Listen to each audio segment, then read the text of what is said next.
Based on True Story EP 11 Mr. Q กับมีสติและลูกพีชครับครับ สวัสดีครับคุณทัศยะสวัสดีครับคุณลูกพีช เฮ้ยรู้สึกแปลกอ่ะไม่เคยมารายการอะไรแบบนี้มาก่อนนี่ก็เป็นครั้งแรกที่เพิ่งจะได้นั่งคุยกับภูวินแบบว่าตัวต่อตัวจริงใช่จริงๆเวลาไปออกกองคือมันจะมีคนอื่นด้วยไงมันจะมีเพื่อนอย่างเราเคยเล่น2เรื่องด้วยกันคือ VR คือเรารักกันแล้วส่วนใหญ่กูก็จะอยู่กับปอนด้วยเพราะว่า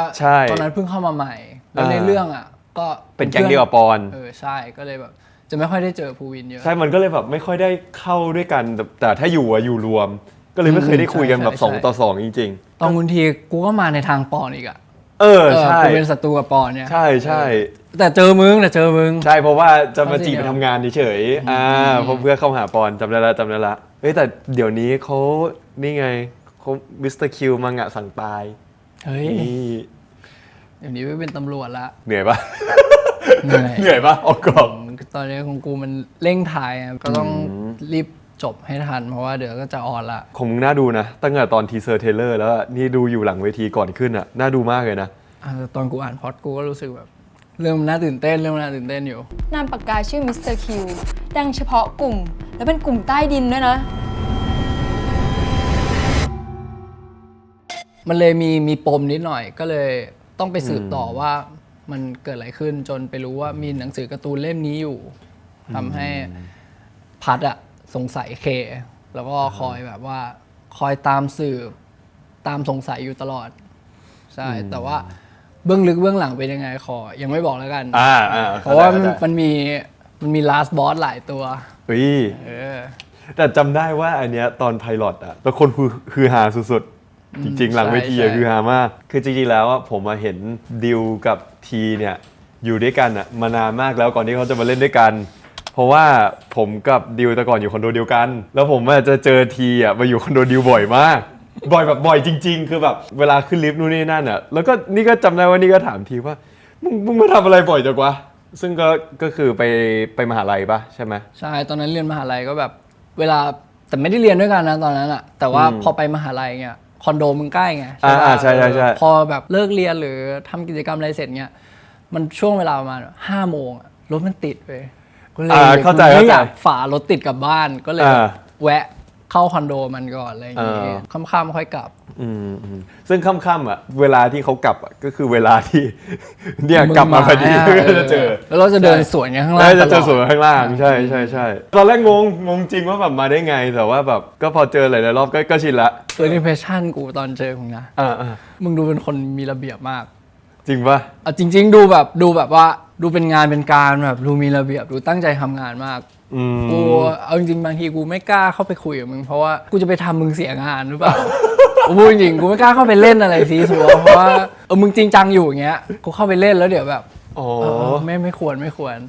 เอาจริงๆปะกูว่ากูไม่น่าจริงจังกูว่ากูแค่ง่วงช่วงถ่ายวีอาร์มึงเลยแบบกูง่วงแล้วกูนิ่งเงียบๆเบอร์แบบนี้เงียบง่วงแล้วเบอร์ใช่เพราะว่า VR คือ VR มันถ่ายเยอะมากปากันไปเกือบจะ10 คิวใช่ไหมแล้วก็หลายๆซีนคือเราถ่ายซ้ำใช่เราไปที่เดิมซ้ำเกือบทุกที่แต่ว่า VR คือเรื่องแรกกับ GMM ป่ะใช่ป่ะใช่เรื่องแรกเลยใช่เป็นไงตอนนั้นอะพอเข้ามาถ่ายตอนนั้นเราเจอกองโหดด้วยตอนนั้นเวอร์นะคือมันคนเยอะด้วยตอนแรกเข้ามาก็ตั้งตัวไม่ค่อยทันหรอกตอนเจอทีครั้งแรกเหรออันนี้พูดแบบตรงๆเลยนะคิดในหัวว่าชิ้นนี้มันสูงยังวะคือเราก็ไม่ใช่คนตัวเล็กแต่เราเป็นคนแบบสูงปานกลางถ้าเทียบกันในแบบ GMM ใช่ปะแต่ว่าก็รู้สึกว่าแบบทีเป็นคนที่แบบเฟรนลี่มากแล้วก็อันนึงที่ผมแปลกใจมากคือคนที่ทีสนิทด้วยตอนมากองแรกๆอีกคนหนึ่งคือวินนี่แล้วก็ปูนใช่ก็ไอ้ปูนมันก็บอกมันมาใหม่เหมือนกันมันก็กำลังหาเด็กใหม่อยู่เหมือนกันก็เรื่องคือกูนี่แหละเด็กใหม่มันก็เลยจะมาอยู่กูซะบ่อยที่แปลกใจคืออยู่กับวินนี่ยังไม่ได้แปลกใจเท่าไหร่ป่ะแต่อยู่กับปูนนี่สตาร์กับปอนเคยนั่งคุยกัน3 คนมึงว่าไอทีอยู่กับปูนมันอยู่กันได้ไงวะแล้วก็จำได้สตาร์พูดว่ามึงไม่ต้องคิดอะไรมากก็ง่ายมากไงไอปูนมันพูดอะไรขึ้นมาใช่ไหมทีกับวินนี่มันก็แค่พยักหน้าแล้วไม่ตอบเลยแต่เอาจริงๆเป็นงั้นกูพูดจริงเหมือนแชทแม่งหนักอยู่ฝั่งนึง แบบไอ้ปูนก็พูดไปดิกูก็แบบแล้วแม่งก็ต่อมาอีกยาวๆกูก็แบบดีว่ะแล้วก็ต่อ แต่ในมิสเตอร์คิวอ่ะมันคนละเรื่องเลยป่ะอ่ะ VR มันแฮปปี้ใช่ป่ะมันแบบมหาลัยไอ้คุณทีมันก็แบบไอ้ทัศยะมันก็เป็นมาเฟียอย่างเงี้ยนิดๆหน่อยๆแต่อันนี้มันเป็นแบบมันเป็นตำรวจอ่ะเป็นไงบ้างวะ ตอนแรกนะกดดันมากคิวแรกพูดจริงกูเล่นไม่ได้เลยแบบ พี่ชิกป่ะ พี่ชิก กำกับใช่ไหม ก็แบบก็แก้กูเรื่อยๆอะคิวแรกๆก็คือแบบกูเครียดมาก เพราะว่ากูเล่นไม่ได้ตอนเวิร์กช็อปอะทำได้นะแต่พอไปถึงหน้างานจริงๆอะพอของจริงแล้วมันเหมือนไม่เหมือนกันอะมันไม่เหมือนในห้องเวิร์กช็อปอะมันกดดันมันอะไรด้วยเรากลายเป็นว่าเล่นไม่ได้ แต่ว่าแบบกองวิชิตเขามันมี acting coach ไปด้วยเขาก็จะคอยตบเข้ามาจนแบบพอเลยประมาณ Q4 Q5 ไปอะทุกอย่างมันเริ่มจำแบบการขยับตัวการพูดอะไรเงี้ยมันเริ่มเข้าปากแล้วมันเริ่มจำแล้วมันก็เลยแบบโอเคมันก็ดีขึ้นเรื่อยๆจนตอนนี้ก็โอเคละไม่ค่อยโดนแก้ แต่จริงๆนี่ว่าไม่แปลกหรอกสำหรับแบบออกกองวันแรกๆอะทุกคนก็เป็นแหละกว่ามันจะเข้าร่องเข้ารอยมันก็ใช้อย่างน้อย 3-4 คิวอะมันก็เป็นแบบนั้นนะพอเข้ากับดิวช่วยปะเหมือนพอมีพาร์ทเนอร์เล่นด้วยกันมันช่วยปะ ก็ช่วยนะพอเป็นเพื่อนแล้วมันรู้สึกไม่กดดันไงว่าแบบเล่นไม่ได้มันก็คงไม่มาโกรธอยู่แล้วอ่ะมันก็คงไม่มารู้สึกว่าเสียเวลาเลยอะไรเงี้ยก็แบบรู้สึกไม่กดดันอะไรเลยเทค2 เทคก็ผ่านแล้วอ่ะ รู้ได้ไงว่าเขาไม่โกรธ ฮะ โอ้ยพี่จะถามแบบนี้ ไม่โกรธหรอกมันก็รู้ว่าเราหน้าใหม่ไง ไว้โกรธเพื่อนเขาไม่โกรธเขาไม่โกรธ เนี่ยผมกำลังจะถามเลยว่ามีสติแล้วลูกผีเนี่ยคือภาคเนี้ยคนไม่มีสติคือมึงใช่ป่ะ มันเลยเป็นชื่อเนี้ย ไม่ใช่คือว่ามีสติหน่อยคุณทีอ่ะคือพีชพูดกับทีว่ามึงมีสติหน่อย แต่มีสติแล้วลูกพีชอ่ะคือทีมาพูดกับพีชว่าฉันน่ะมีสติแล้วนะลูกพีช อ๋อคือตอนนี้คนไม่มีสติก็ยังเป็นที ก็ยังเป็นทีเหมือนเดิม อ๋อโอเค แต่เพียงแค่ว่ากลับกันว่ามันแค่เป็นคนพูดเฉยๆว่าฉันน่ะมีสติแล้วนะ แต่ส่วนจะมีสติจริงๆหรือเปล่าอ่ะอีกเรื่องหนึ่ง หนึ่งโอเคใช่ เอาแล้วเรื่องมันเป็นประมาณไหน อันนี้มันก็ไม่ใช่ซีซั่น2นะมันเป็นภาคพิเศษของต่อมาจากคุณทีมันก็คือว่าชีวิตของทีพีชหลังจากที่แต่งงานกันแล้วเนี่ยเป็นยังไงบ้าง ตัวละครอื่นๆที่อยู่ในเรื่องเป็นยังไงบ้าง แล้วก็อาจจะมีเรื่องบางเรื่องที่เข้ามาในชีวิตของสองคนนี้บ้าง หรือว่าที่คุณทีพูดว่ามีสติแล้วอ่ะแบบตัวเองมีสติแล้วอ่ะมีจริงไหมมีแค่ไหน กูว่าฮาชัวร์เลย กูว่าฮาแน่นอนโหเอาจริงๆว่าไอ้ภาคที่แล้วอ่ะกูชอบมากนะไอ้ของไอ้ปอนอ่ะไอ้พีทอ่ะโอ้โหกูขำแบบกูขำเป็นชั่วโมงอ่ะอันนั้นโคตรฮา พี่ทีพีทเอ้ย ไม่แล้วเนี่ยจำได้ว่าตอนมึงเข้าฉากกับปอนแรกๆอ่ะพวกมึงแม่งแค่มองหน้ากันมึงก็ขำกันแล้วอ่ะ คือกูเป็นอะไรไม่รู้กับมันอ่ะคือแค่มองหน้าก็ขำแล้วอ่ะมึงไม่หลุดบ้างเหรอวะเวลาเล่นกับไอ้ปอนอ่ะ กูเล่นกับมันจนชินแล้วอ่ะคือมันชินแล้วอ่ะมันเลยไม่ค่อยขำละคือปอนเนี่ยมันจะไม่ขำถ้าคู่มันไม่ขำเว้ย อ๋อ คือมันจะต้องเหมือนกับว่า มันต้องมีคนหลุดก่อน มันจะต้องมีคนแบบกระตุกยิ้มหรือว่าต้องมีคนแบบ ขยิบตาก่อนหรือว่าต้องมีคนแบบกั้นอ่ะคือถ้าปอนเห็นว่าอีกคนหนึ่งกั้นหรือว่าปอนรู้สึกว่าตัวเองจะเริ่มหลุดอ่ะจะไปคู่เลยแต่นี่เข้าใจมันยากเอาจริงๆเล่นคอมเมดี้มันยากนะเล่นบทคุณทีมันโคตรยากเลยนะ โหมันต้องกั้นขำอ่ะ ต ตอนเล่นกับมันตอนนั้นกูก็กั้นแล้วนะแต่แบบไอปอนอ่ะกูไม่รู้อ่ะ มันคือไอปอนอ่ะกู มันมีความอารมณ์เจาะ ทำะไรไม่ได้ ของมันอ่ะ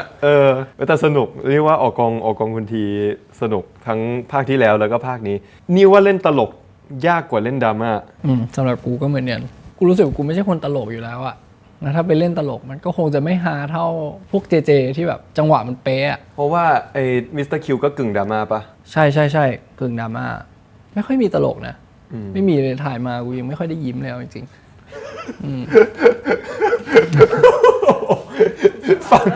ฟังดูชีวิตโคตรหลันทนเลย ๆแต่ของมึงนี่ต้องมีถ่ายสกาเลตอยู่ด้วยใช่ปะ ใช่ถ่ายสกาเลตพร้อมไปด้วยอยู่คนละมูดเลย จริงจังปะ จริงจังอันนั้นก็จริงจัง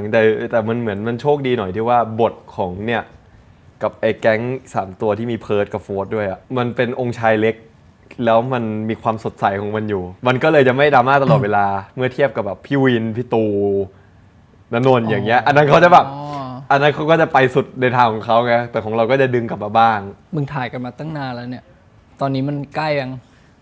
ใกล้อะไรก่อน ใกล้ได้ออนหรือใกล้ปิดกล้องใกล้ ใกล้ปิดกล้อง อะไร ใกล้ปิดกล้องใกล้ปิดกล้องอ่ะ เอ้ยใกล้ปิดกล้องแล้วใกล้ปิดกล้องแล้วของกูเพิ่งปิดตัวไป อ๋อโอเค ใช่ แต่ตอนเข้าคาแรคเตอร์ของมิสเตอร์คิวอะรู้สึกตัวเองไหมว่าตัวเองอะมีบางอย่างในชีวิตตัวเองอะที่ปรับไปตามคาแรคเตอร์ด้วย มีอย่างหนึ่งคือชอบจ้อง เวลามองอะไรแล้วชอบแบบเหมือนมองค้างๆอ่ะ มีเป็นบ้าง เพราะเหมือนในเรื่องมันต้องแบบ มองหาอะไรเงี้ยมันเหมือนแบบต้องมองจริงๆอ่ะพอต้องมองจริงๆแล้วเหมือนมันติดนิสัยการแบบ มองอะไรตรงเนี้ยแล้วแบบมองตรงนี้แล้วมองให้ทั่วตรงนี้ก่อนแล้วค่อยเปลี่ยน อ๋อเพราะด้วยความเป็นนักสืบเป็นตำรวจด้วยป่ะใช่ป่ะ ใช่ก็จะติดอันนี้มา แล้วก็มีช่วงแรกๆมีเหมือนแบบติดพูดเสียงแข็งอะไรเงี้ยปกติก็ไม่ได้พูดแบบนี้แล้วอยู่ๆบางทีก็มีพูดแบบ พูดเสียงแข็งๆใส่แบบใส่พ่อแม่ อะไรเงี้ย แต่เป็นตำรวจแต่พ่อแม่ แบบอารมณ์แบบรู้ละแบบอะไรเงี้ยรู้ละแบบพูดหุ้นๆอะไรเงี้ยบางทีลืมตัวก็เผลอบ้างช่วงที่แบบเครียดๆที่บอกว่าเล่นไม่ได้อะช่วงนั้นอะก็เลยพยายามจะแบบเป็นมันซัดตลอดเวลา นี่ว่าคาแรคเตอร์มีผลนะหมายถึงว่ามีผลต่อเราในชีวิตจริงนะ ผมก็ติดนะหลายๆครั้งอะอย่างนี่ติดมาจากลูกพีชคือพูดค่ะ อ๋อ คือ ต้องพูดกับ ลูกพีช น้องปะ มันจะเป็นคนที่พูดค่ะกับน้องก็คือลูกพับบอนนี่แล้วนี่ก็เลยกลายเป็นว่าบางครั้งอะลืมตัวแล้วก็เผลอไปพูดค่ะในชีวิตจริง จะเอาแบบนี้จริงเหรอคะแบบเนี้ย เอาก็มีเสน่ห์ดีนี่ ติดไปดีอันเนี้ย แต่บางครั้งมันก็ลืมตัวแบบมันก็จะเอาไปใช้บ้างไงมีครั้งหนึงเผลอไปพูดแต่พ่อ โอ้โห อันนี้ไม่น่าได้ว่ะ อันนี้ก็ไม่น่าได้ว่ะ จริงผู้ฟังรู้สึกแปลกครับพ่อหันมาพ่อฮะบอกอ๋อไม่เป็นไรเบอร์เองขอโทษ แล้วจริง ๆ แล้วตอนที่เข้า GMM มาตอนแรกอ่ะเคยคิดปะว่าอยากเป็นนักแสดง คิดมาตั้งแต่แรกแล้วว่า อยากเป็นนักแสดง อยากเป็นนักแสดงที่แบบเล่นแล้วแบบ คนดูชอบอ่ะ คนดูแบบมองว่าแบบ คนนี้เล่นดีนะอะไรเงี้ย อันนี้คือสิ่งที่อยากเป็นนะพอมีโอกาสได้เข้ามาก็เลยคิดว่านี่แหละ จะเข้ามาเป็นนักแสดงด้วยโอกาสนี้แหละ แล้วพอทำจริงอ่ะชอบปะ พอมาทำจริงๆจังๆแบบเนี่ยอย่างมิสเตอร์คิวเนี่ยไม่รู้มึงเป็นไหมนะ แต่กูเป็นนะว่าบางวันที่จะมีซีนที่แบบว่าเราอยากเล่นอะอันนั้นแหละคือความสนุกสำหรับกูอะว่าแบบมันจะมีอยู่วันหนึงจะมีอยู่ซีน2ซีนแหละที่ทำให้เรารู้สึกแบบ อันเนี้ยกูอยากไปทำอันนี้แหละ อันเนี้ยแหละคือที่กูมองว่าสนุกความสนุกของมึงอะการไปถ่ายไปอะไรเงี้ยของมึงคืออะไร นี่ชอบดูรีแอคคนอื่น นึกถึงแบบเวลาแบบคนดูซีรีส์แล้วดูช่องรีแอคอะเนี่ยเป็นหนึ่งคนที่ชอบดูช่องรีแอคแล้วยิ่งถ้าเป็นผลงานเราอะคือเราอยากรู้ไงว่าแบบคนอื่นเห็นแล้วเรารู้สึกยังไง เราก็เลยรู้สึกว่าเราอยากทำให้มันดี อยากทำให้มันแบบอยากทำให้การแสดงดีอยากทำให้ acting ดีอยากให้ทุกอย่างมันดี เพราะว่าเราอยากรู้ว่าพอมันออกมาแล้วอะคนจะชอบหรือไม่ชอบเราชอบสิ่งนี้ แล้วก็อีกอันหนึ่งที่ชอบคือว่าการที่มันได้ทำสิ่งที่มันจะไม่ได้ทำในชีวิตจริงอะ โอเคเข้าใจ หรือเจอแบบบางบทที่มันฮาๆอย่างเงี้ยที่มันไปสุดอะคือเราไม่ใช่คนแบบนั้นเนี่ยแต่พอมาอยู่ในสถานการณ์นั้นมันสนุกอะก็ชอบอะไรแบบนั้น แต่ก็ยอมรับเลยว่ากดดันทุกครั้งที่แบบไปพวก First กับ Final EP เพราะเราไม่รู้เลยว่าเรียกคนดูมันจะดีหรือมันไม่ดีไง เอาดีกดดันเลยเหรอ นี่กดดันนะเรารู้ว่าเราดูอะแล้วเราชอบ แต่เราก็ไม่รู้ไงว่าคนดูจะชอบไหมมันก็เลยแบบมันตื่นเต้นในโมเมนต์นั้นมันตื่นเต้นแล้วหลายๆครั้งพอได้สิ่งหัวเราะหรือได้เห็นเขายิ้ม หรือว่าถ้าเป็นซีนแบบดราม่าที่เห็นเขาร้องไห้อย่างเงี้ยเราก็รู้สึกว่ามันไม่ใช่การที่ว่าเราเห็นเขาเรียกแบบเนี้ยแล้วมันรู้สึกดีนะแต่เราเห็นเขาเรียกแบบเนี้ยเรารู้สึกว่าเราทำหน้าที่เราประสบความสำเร็จ ตอนแรกกูเฉยๆตอนนี้กูเริ่มกดดันละตอนดีพี แล้วเรื่องนี้มี OST ป่ะ มีเป็นเพลงคู่ Show me your true color เป็นไงพอได้จับงานอื่น ต้องบอกก่อนว่าก่อนหน้านี้กูเคยฝึกอยู่พวกค่ายเพลงมาก่อน อ๋อก็คือเคยจะไปเส้นทางศิลปินด้วย ใช่ก่อน อ่า ก่อนหน้าที่จะมาเข้า GMMTV เนี่ย เฮ้ยจริงไหมเนี่ย จริง ไอ้เหี้ยไม่เคยรู้เลย สายไหนสายร้องหรือสายเต้นหรือสายแรปเชื่อไม่เคยมีภาพทีเป็นไอดอลในหัวเลยว่ะแป๊บนึงนะอันน่าจะยืนร้องเป็นสายศิลปินเดี่ยวยืนร้อง ร้องอะถูก แต่ว่ามันก็มีเต้นด้วยตอนนั้น เอาเราเป็นสายไอดอลบอยแบนด์เหรอ ใช่ตอนนั้นก็ จริงไหม แบบ เนี่ย ตอนนั้นไม่มีเรียนเต้นอะไรมา แต่ว่าตอนนี้คือกูลืมหมดแล้วนะ คืนไปหมดแล้ว คืนหมดละเหลือแต่เรื่องร้องไว้อะไรอย่างเงี้ย อ่า พอเจอเรื่องเพลงก็ตื่นเต้น แต่ว่าไม่ได้รู้สึกกดดันขนาดนั้นเพราะก็เป็นเรื่องที่แบบเคยผ่านมาบ้างแล้ว แล้วจริง ๆ แล้วชอบร้องหรือชอบเต้นมากกว่า ตอนนี้นะอาจจะชอบร้องมากกว่า อ่า แต่ความอยากที่จะเต้นอ่ะก็มีเยอะเหมือนกันอยากแบบอยากลองเรียนอยากลองเรียนเต้นอีกทีหนึ่ง เป็น รู้ว่ามัน ทีจัสเปอร์ได้ปะทีไรแค่น กูไม่ไหวหรอก เอา1 2 3เต้นร้องการแสดง การแสดงร้องเต้น อืม อะไรของมึงอ่ะ ความชอบส่วนตัวร้องการแสดงเต้น You make my day so peachy ชอบที่เป็นแบบนี้ Please spend it with me spend it with you ชอบร้องเพลงสุด ใช่ใช่ แต่มึงก็เป็นคนร้องเพลงได้ดีนะ เฮ้ยขอบคุณมากครับเพื่อนเฮ้ยขอบคุณมากครับเขินเลย กูเห็นผ่านไอจีมึงที่มึงลง เฮ้ย ที่มึงไปร้องกับวงยิวอ่ะ อ่า อันนั้นมันเกิดขึ้นได้ไง เอาจริงป่ะอันเรื่องเนี้ยกูยังงงถึงทุกวันนี้เลย ทำไมวะ คือเรื่องเกิดจากว่านัดเพื่อนประชุมที่สยาม กูเดินอยู่ตรงสยามร้อนอะตรงสยามสแควร์ใช่ปะกูจะไปประชุมแล้วกูนัดเพื่อนกันที่นั่น แล้วข้างหน้ามันมีโปรเจกต์ยิวอยู่แบบโปรเจกต์แฟนคลับอะ แล้ววงยิวอะยืนถ่ายโปรเจกต์แฟนคลับอยู่ กูชอบยิวอยู่แล้วแบบกูเป็นแฟนคลับแฟนเพลงเขาอยู่แล้วไงแล้วกูแบบเพื่อนเฮ้ยมึงวงยิวอะเสร็จปุ๊บเหมือนผู้จัดการวงเขาเห็นเราแล้วเหมือนเขาจำเราได้ เราก็เลยแบบอ๋อสวัสดีครับเขาก็โบกมาเราก็อ๋อสวัสดีครับสวัสดีครับ แต่ก็ไม่อยากรบกวนเขาไงแล้วเสร็จปุ๊บอะเขาก็เลยเดินมา แล้วเขาบอกว่าเอ้ยถ่ายรูปด้วยกันได้ไหมเราแบบอุ๊ยเราเป็นแฟนเพลงอยู่แล้วเอาสิเข้าทางเลย ก็เลยได้ถ่ายรูปด้วยกันแล้วเราก็เลยขอเขาถ่ายรูปด้วย ก็ถ่ายรูปลง IG ไปแมทหนึ่งเสร็จปุ๊บวันถัดมาพี่ๆในวงก็เลยทัก DM IG มาน้องสนใจทำไลฟ์เซสชั่นด้วยกันไหมก็เลยไปขอเลเซอร์เลย อ๋อ ก็คือได้เลย ใช่ ตอนนั้นเลย เรื่องเริ่มจากว่าคือกูแค่เดินสวนเขาที่สยามแล้วเจอกันเฉยๆผมยังงงถึงทุกวันนี้เลย ก็นั่นแหละก็เลยได้ถ่ายไลฟ์เซสชั่นด้วยกันก็เป็นเรื่องที่ดีเพราะว่านี่เป็นแฟนเพลงเขาอยู่แล้ว ตั้งแต่วันแรกที่มึงแบบว่า เออ เริ่มแบบทำงานมา อาจจะไม่ต้องตั้งแต่เด็กก็ได้ เพราะกูเห็นมึงตั้งแต่เด็กแล้วนี่ เริ่มแบบโตเป็นวัยรุ่นขึ้นมา เออ ตั้งแต่วันนั้นอะจนถึงวันเนี้ยที่แบบมึงประสบความสำเร็จแบบมากๆอะอยากถามความรู้สึกมึงว่ามึงรู้สึกยังไง มันคือความฝันของเราอันหนึงแล้วมันน่าจะเป็นความฝันของใครหลายๆคนด้วยแหละ แล้วเราเองก็เคยนี่จำได้แม่นเลยนี่เพิ่งกลับไปไล่ดู IG Story ใช่ปะเพราะว่านี่จะทำไฮไลท์แล้วเสร็จปุ๊บนี่ไปเจออันหนึงคือเป็นตอนที่เข้า GMMTV มาใหม่ๆไอเรื่อง culture ของการมีแฟนคลับมันเป็นอะไรที่ใหม่มาก แล้วตอนนั้นเราเพิ่งเล่นซีรีส์ยังไม่เล่นด้วยเพิ่งเริ่มออนซีรีส์เรื่องอติของผม แล้วก็มันก็เป็นช่วงวันเกิดเราพอดี บ้านเราแต่ก่อนมันจะชอบมีงานวันเกิดแฟนคลับก็จัดงานวันเกิดให้ที่เนี่ยเป็นร้านกาแฟหลังตึก ก็ไปจัดงานวันเกิด แล้วก็มีแฟนคลับมา 20-30 คนนี่ก็รู้สึกว่าเยอะแล้วนะสำหรับเรามันก็เยอะมากๆแล้วนะแล้วพอมาในวันนี้ที่มันเยอะมากๆมาเจอกันในเซ็นทรัลเวิลด์วันนั้นอะก็รู้สึกว่าแบบโหมันตั้งตัวไม่ถูกเหมือนกันนะเพราะว่าเรารู้สึกว่าเราทำสิ่งนี้มานานมาก จนเราลืมไปแล้วว่ามันเคยเป็นที่เคยแวบมาตอนเด็กๆว่าแบบถ้ามีแบบนี้มันก็ดีเหมือนกันเนาะแล้วพอมันมีจริงๆมันเลยรู้สึกว่าวันนั้นมาถึงวันนี้มันใช้เวลานานมากเลยอะดังนั้นรู้สึกว่าไม่ต้องกลัวหรอก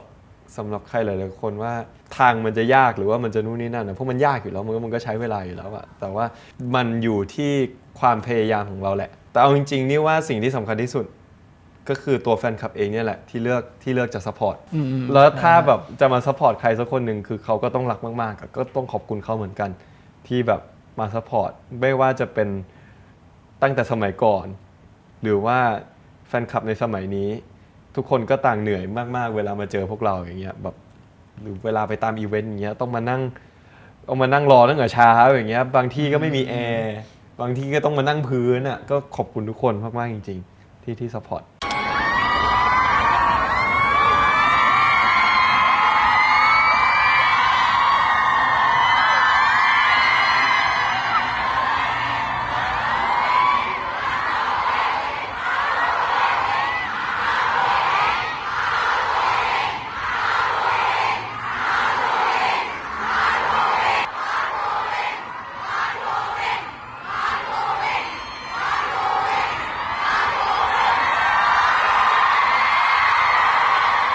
มึงทำงานกับปอนมากี่ปีแล้วนะ 6 เข้าสู่ โอ้7 ปีแล้วเหรอ 7 ใช่ใช่ เราแบบเป็นไงทำงานกับปอนมา มันก็มีช่วงที่มันเคยทะเลาะกันนะ แต่ละคนเวลามันมาเจอกันเป็นพาร์ทเนอร์มันก็สถานการณ์มันก็ไม่เหมือนกันเนาะอย่างของมึงมันเป็นเพื่อนสนิทกันมา ใช่ปะของพวกกูมันคือยุคโควิดต่างคนต่างไม่รู้จัก แล้วพอไม่รู้จักเจอโควิดไปอีกก็ไม่ต้องเจออะเปรียบกองเป็นออฟฟิศอะมาทำงาน เลิกงานกลับแยกย้าย นอกจากการออกกองไม่ต้องหวังว่าจะได้เจอกัน มันเริ่มจากการเป็นเพื่อนร่วมงาน แล้วค่อยมาเป็นเพื่อน มันเลยสวนทางกันนิดนึงที่ว่าแบบมันมีทั้งข้อดีข้อเสีย พอมันเป็นเพื่อนร่วมงานไปมากๆ มันเลยทำให้เหมือนมันเซตการทำงานได้ง่ายตั้งแต่แรกว่าแบบโอเคการทำงานของแต่ละคนมันเป็นยังไง แล้วค่อยมาปรับจูนกัน แต่ว่ามันก็จะมีเรื่องบางเรื่องที่มันไม่ดีด้วยที่แบบเราไม่รู้ว่าเราไปก้าวไก่คนหรือเปล่าหรือว่าบางครั้งถ้าเป็นเพื่อนเราอย่างเงี้ยเราก็อาจจะเกรงใจเพื่อนหรือว่าอะไรเงี้ยอันนี้มันจะมีความว่าแบบว่าโอเค เราเกรงใจเพื่อนร่วมงาน แต่ว่าเราก็อาจจะไม่ได้ใส่ใจเท่าเวลาเราใส่ใจเพื่อนอันนี้คือในช่วงแรกแบบช่วงแรกสุดเลยนะแต่ว่าพอมันได้มารู้จักกันจริงๆพอมันได้ทำงานด้วยกันจริงๆมันเป็นการค่อยๆปรับจูนนิสัยกันอะกว่าที่มันจะเข้ากันซึ่งเวอร์ชันที่มึงเจอใน VR อันนั้นคือปรับเข้ากันแล้ว แต่ก่อนหน้านั้นอ่ะมันก็ค่อยๆปรับค่อยๆปรับค่อยๆปรับมาเรื่อยๆแต่นี่ว่านี่โชคดีที่ได้ปอนเป็นพาร์ทเนอร์เพราะว่าปอนอ่ะเป็นคนหนึ่งที่นึกถึงความรู้สึกของคนอื่นตลอดเวลามันเลยทำให้ในการทำงานด้วยกันอ่ะเขาแคร์ในทุกแอคชั่นว่ามันจะทำให้คนรอบตัวรู้สึกแบบไหนทั้งตัวเราเองที่เป็นพาร์ทเนอร์ทั้งตัวผู้กำกับทั้งตัวเพื่อนร่วมงานทุกคนมันเลยทำให้เราสบายใจที่จะอยู่แล้วทำงานแล้วก็อยู่ด้วยกันจนมาถึงเป็นเพื่อนสนิทแล้วอยู่ด้วยกันอย่างทุกวันนี้อันนี้แบบเริ่มจากคนไม่รู้จักกันมาเป็นพาร์ทเนอร์ใช่ไหมอันนี้คือเพื่อนสนิทมาทำงานด้วยกันเป็นไงวะ บางทีก็อาจจะมีโหมดจริงจังที่บางทีอาจจะไม่ได้เคยเห็นมาก่อนปกติไม่เป็นเพื่อนกันอย่างเงี้ยมันก็จะแบบกวนตีนตลอดเวลานิดๆหน่อยๆก็กวนตีนละแต่พอมาเห็นในมุมทำงานเพิ่งเคยมีความรู้สึกนี้ว่าแบบมันไม่เล่นนี่หว่าอะไรเงี้ยตอนนี้แม่งเล่นไม่ได้เข้าใจแม่งเอาจริงนี่หว่าตอนนี้ก็จะมีอย่างนี้ก็เพิ่งเคยทำงานด้วยกันนะแต่ก็คิดไว้ว่ามีอะไรมึงก็พูดมาเถอะแบบพูดด้วยกันตรงๆได้แบบไม่ติดอยู่แล้วอ่ะเพราะยังไงก็คือไม่ใช่ว่าไม่เคยทะเลาะกันมาเคยทะเลาะกันแล้วแบบก่อนหน้านี้อะไรเงี้ยที่ไม่ใช่เรื่องงานใช่ไหมที่เป็นเรื่องที่เป็นเรื่องตัวเองใช่ไหมใช่เรื่องเพื่อนอย่างเดียวเลยก็เคยทะเลาะกันแล้วก็แบบสุดท้ายก็ไม่มีอะไรก็พูดกันตรงๆว่าแบบมึงทำงี้ทำไมหรืออะไรอย่างงี้สุดท้ายก็เคลียร์กันจบก็เป็นเพื่อนกันเหมือนเดิมส่วนตัวนะกูคิดว่าการพูดกันตรงๆอ่ะแม่งดีสุดแบบมึงไม่โอเคอะไรกูไม่โอเคอะไรพูดกันเลยแล้วก็ปรับเลยปรับไม่ได้ก็หาทางอีกแบบก็คือไม่ได้ว่าจะไม่ได้ว่าจะยอมแพ้ก็คือมันต้องมีสักทางดิมันคงไม่จบด้วยกันเราทะเลาะกันแล้วเลิกเป็นเพื่อนกันไปหรอกเครียดไหมตอนแรกที่จะแบบเล่นซีรีส์ด้วยกันไม่เครียดนะกูดีใจนะพูดจริงๆเพราะว่าก่อนหน้านี้เอาจริงๆฟังดูเพอร์เจอร์นะแต่ว่าเมื่อก่อนเริ่มโควิดแรกๆเลยคือช่วงนั้นแบบมันก็ออกไปไหนยากใช่ปะพวกกูจะมีแบบอาทิตย์หนึ่งนัดเพื่อนๆมาเจอกันครั้งหนึ่งอะไรเงี้ยบางทีก็เจอกันก็ไม่รู้ทำอะไรก็แบบก็สังสรรค์เปิดหาอะไรดูไปเรื่อยอย่างเงี้ยแล้วบางทีดูหนังหรืออะไรเงี้ยกูจะมีคิดว่าแบบเชี่ยถ้าเป็นมึงกับกูน่าจะเท่อยู่นะคุยกันเริ่มจากการคุยกันเล่นๆจนแบบพออยู่มันเริ่มมีโอกาสขึ้นมาจริงๆเว้ยแบบว่าไอ้ดิวมันไปก่อนใช่ไหมก็แบบเล่นในโฟใช่ดิวมันไปก่อนมันก็แบบเฮ้ยมึงเข้าไปแล้ววะมึงเข้าไปแล้ววะกูแบบเดี๋ยวกูไม่รู้ว่าเดี๋ยวกู เดี๋ยวกูถูถ่ายไปแล้วกันอะไรเงี้ยพอกูไปค่ายเพลงก็คิดว่าคงจบแล้วแหละ ก็คนละสายไปแล้ว คงจบแล้วความฝันพวกกูอะไรเงี้ย อ่า แล้วอยู่ๆวนมาได้เจอกันก็เลยคิดว่าเชี่ยอันเนี้ยมีโอกาสจริงๆแล้วแล้วพอในวันที่เขาบอกว่ามันได้จริงๆอ่ะวันนั้นนะกูพูดจริงๆว่ากูดีใจแบบ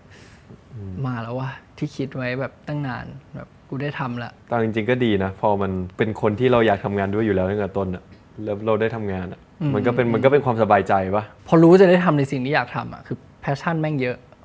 แบบนี้พูดจริงๆเลยแม่งรู้สึกแบบอยากทำ ความเป็นเพื่อนของสองคนเนี้ยคือโคตรแข็งแรงเลยมันเห็นแล้วมันสบายใจอะ กูจำได้ว่าวันที่ดิวย้ายออกจากคอนโดอะทีไปช่วยย้ายขนของออกจากคอนโด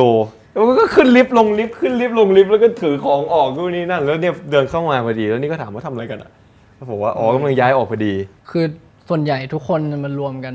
ชอบมาแบบมันรวมตี้กันห้องดิวอะไรอย่างงี้ใช่ป่ะ พอมาบ่อยเกิดความเกรงใจไงว่าแบบก็มาใช้ห้องแม่งบ่อยนะ วันย้ายออกก็ช่วยแม่งหน่อยแล้วกันจากคนที่มองดูวันนั้นอะพวกมึงสองคนแล้วก็กลุ่มเพื่อนพวกมึงมีอะไรที่แบบมันน่าติดตามแล้วมันเป็นเคมีที่ดีอะจริงๆจริงๆเอาจริงๆไม่เคยมานั่งคุยกันสองคนเนาะ ใช่ เออ ครั้งแรกครั้งแรก ค จ รั้ง ริ แรง ก ๆอะ ครั้งแรกจริงๆเอาจริงๆแอบจริงจังด้วยหมายถึงว่าเป็นครั้งแรกที่คุยกันแบบคือไม่ใช่ครั้งแรกที่คุยกันแต่ว่าคุยกันสองคนอะแล้วอยู่ในเซตติ้งจริงจังด้วยเฮ้ยแต่สนุกดีแล้วได้เพิ่งรู้ด้วยว่ามึงอยากเป็นไอดอล ก็วันนี้ได้คุยกับมึงเพิ่งจะได้คุยกันแบบว่า เยอะๆครั้งแรกกูก็รู้สึกเปลี่ยนไปนิดนึงว่าแบบมึงอาจจะเป็นคนที่ชิลกว่าที่กูคิดไว้ก็ได้ กูขอโทษกูไม่ได้ตั้งใจที่จะกึงใส่กู ไม่ แค่ง่วง ไม่ กูแค่ง่วง ไม่คือตอนแรกแค่มองว่าแบบมึงอาจจะเป็นคนเป๊ะจัดอะไรอย่างเงี้ยแต่ว่ามึงไม่ได้มาตึงอะไรใส่กูเข้าใจ แต่ว่าวันนี้พอได้คุยกันแล้วกูก็รู้สึกว่ามึงชิลกว่าที่กูคิดไว้ ได้ แบบ ไม่เป็นไรแต่อันนี้น่าดูจริงๆไอ้มิสเตอร์คิวอะมังงะฝั่งตายอะน่าดูจริงๆนี่รอดูที่สำคัญเพราะว่าเห็นเบื้องหลังที่ลงก็คือว่าดิววาดรูปในบางแพนเนลเองปะใช่ปะ ใช่ มี ใช่ หลายๆอันที่วาดเองปะไม่แต่นี่เห็นมังงะของที่ดิววาดอะมานานมากแล้วตั้งแต่ตอน F4 นู่นนี่นั่นแล้วเป็นคนวาดสวยมากเลยอะเป็นวาดสวยมากจริงๆอันนี้ก็รอติดตามดูแล้วรอดู acting มึงด้วยพอรู้สึกว่ามึงน่าจะพัฒนาเยอะมากจาก VR เหมือนกัน กูลุ้นเหมือนกัน เฮ้ย ว่ามันจะ จ ออกมา ริง ดีไหม ๆเพราะว่าตอน VR รู้สึกว่ามึงมีความเป็นธรรมชาติสูงเว้ยแล้วแบบแววตามึงดีเว้ยแต่ว่าอาจจะขาดประสบการณ์ พอมาเจอกันตอนคุณทีใช่ปะกูรู้สึกว่าเอ้ยมึงเล่นดีขึ้นนะแบบอีกขั้นหนึ่งเลยนะแต่อันเนี้ยรอดูเลย เพราะว่าอันนี้น่าจะเป็นความท้าทาย ฝากติดตาม เอ้ย ส่วนของมึงกูก็ติดตามเหมือนกันนะ เอ้ย มีสติแล้วลูกพีชเนี่ยอยากรู้เหมือนกันว่าสุดท้ายแล้วนี่คุณทีหรือลูกพีช จะมีสติหรือไม่มีสติ ไม่รู้กูแต่กูรับรองได้ว่ามันเบียวกว่าเดิม เบียกว่าเดิมด้วย ไม่บอก